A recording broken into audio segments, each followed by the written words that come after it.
고린도전서 15장 42절, 44절, 49절을 보시면 죽은 자의 부활도 그와 같으니 썩을 것으로 심고 썩지 아니할 것으로 다시 살아나며 육의 몸으로 심고 신령한 몸으로 다시 살아나나니 육의 몸이 있은즉 영의 몸도 있느니라. 우리가 흙에 속한 자의 형상을 입은 것 같이 또한 하늘에 속한 이의 형상을 입으리라. 이것은 무엇을 의미합니까?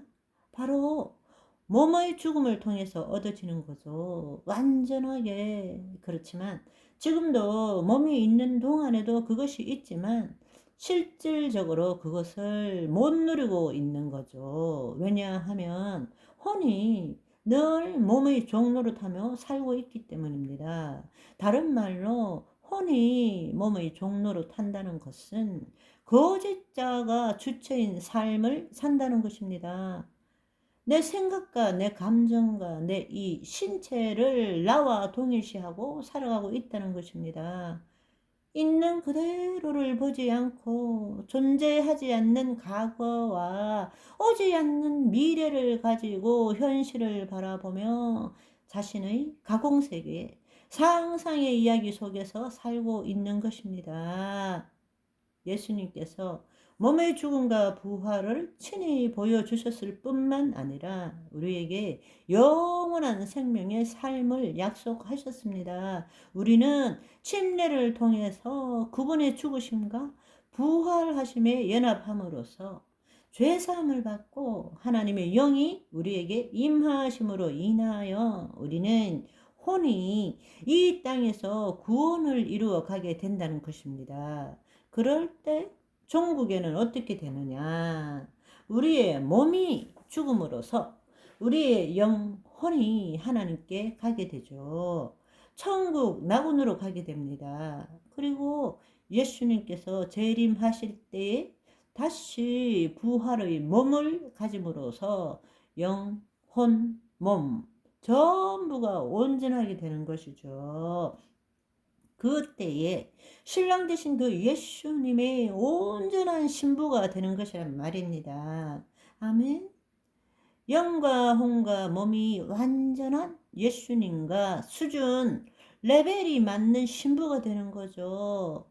우리는 흔히들 예수님 신부라고 하지만 몸의 부활을 입기 전까지는 예수님의 예비 신부인 거예요. 그래서 예수님께서 주께서 호령과 천사장의 소리와 하나님의 나팔 소리로 친히 하늘로부터 강림하실 때에 그리스도 안에서 죽은 자들이 먼저 일어나고 그 후에 살아남은 자들도 그들과 함께 구름 속으로 이끌려 가서 공중에서 주를 영접하게 되고 그리하여 우리가 항상 주와 함께 있으리라.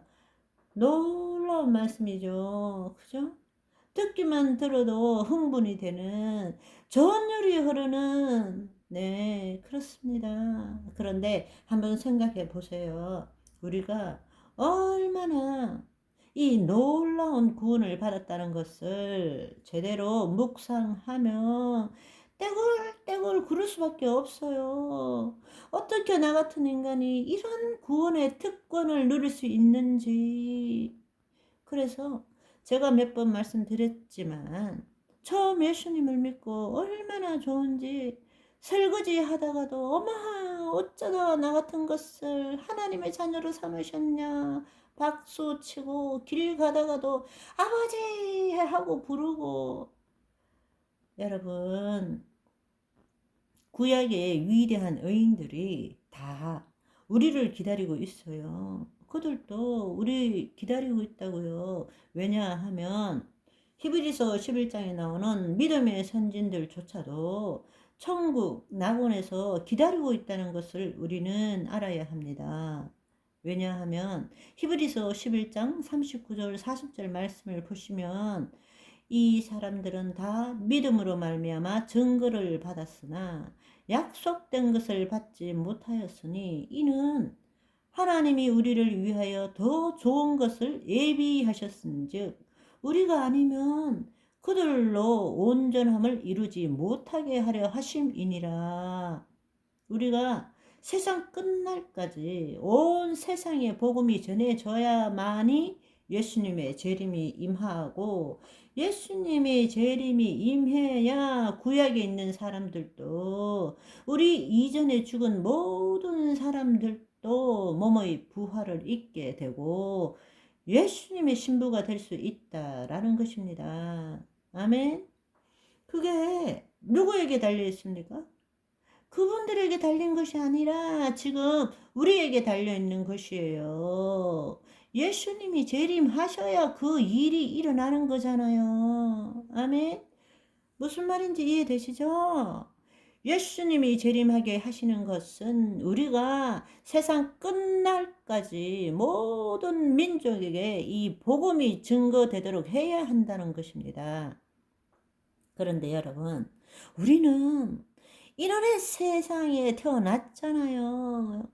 여기서 말한 것을 저기 따로 전하지 않아도 아프리카 사람들도 들을 수 있어요. 곳곳에 이미 복음이 다 전해진 시대가 지금이에요. 예수님이 거의 다 오셨습니다. 오늘 내일 하는 시대입니다. 복받은 저 여러분 축하드려요. 그때 예수님이 재림하실 때 그들도 온전하게 될 수 있다라는 것입니다. 아멘.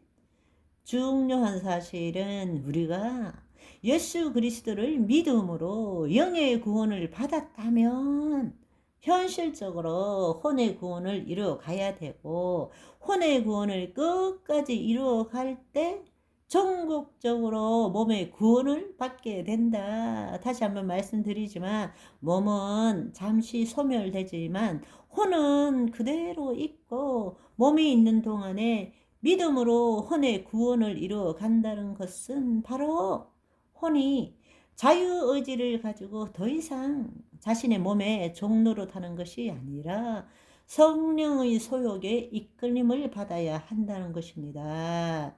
결과적으로 성령의 이끌림을 받을 때에 혼의 구원을 이루어가는 결과가 뭐냐?